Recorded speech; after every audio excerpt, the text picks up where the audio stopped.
Awak ni boleh awak asyik tadi ke?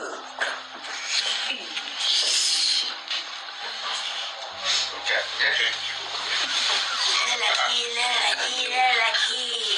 Dia dah ada orang gaduh dah. Dia dah boleh gaduh dah. Macam mana? Macam ni guys. Video Bel Nazri merakamkan momen Fatah Amin dan Amir Othman sedang bergaduh raih perhatian ramai. First time tengok Amira marah Fatah macam ni, tapi sempat lagi Bel Nazri buat lawak. Meninjau ke akaun Instagram Bel Nazri, perkongsian sebuah video yang memaparkan Bel bersama Fatah Amin dan Amira Othman berada di sebuah restoran di Istanbul telah meraih perhatian ramai. Bel berkongsi satu babak yang jarang dilihat apabila Amira memarahi Fatah. Pastinya ramai peminat berasa cemas jika benar mereka bergaduh, tetapi pastinya ia merupakan satu babak dalam filem yang kini sedang mereka jalani penggambaran sekarang di Istanbul. Pelbagai reaksi yang diberikan oleh netizen di ruangan komen. Dalam keadaan tegang, Bel sempat lagi membuat lawak. Dalam keadaan sebegini pun, Bel tetap tidak boleh serius. Ada saja perkara kelakar yang dilakukan oleh Bel, termasuk caption pada posting ini. Ketika baca pun tetap rasa hendak ketawa.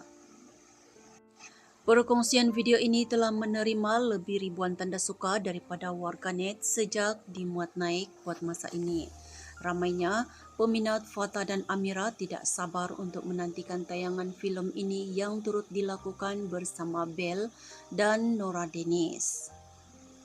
Di ruangan komen, pelbagai respon yang diberikan oleh netizen. Antara komen-komen yang diberikan, Amira cakap, apa tu, marah betul ke drama tu.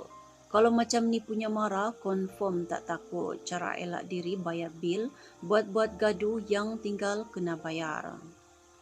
Tak bersin ke bang pakai topi tu. Ingatkan Khabib tadi, jangan gaduh-gaduh lah Bang Long dan Kak Long. Tak lelah dengan muka abang.